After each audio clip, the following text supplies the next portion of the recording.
Zuzana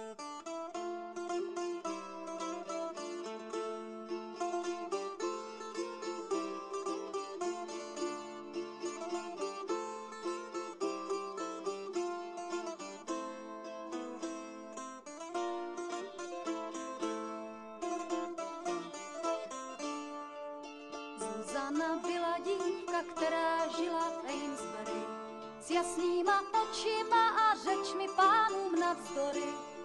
Sousedé o ní říkali, že temná kouzla zná a že se lidem vyhýbá a s ďáblem pletky má. Onoho léta náhle mor dobytek zachvátil a pověrčivý lid se na pastora obrátil, že znají tu moc nečistou, jež krávy zabíjí. A odkud ta moc vychází, to každý dobře ví. Tak Zuzanu hned před tribunál předvést nechali.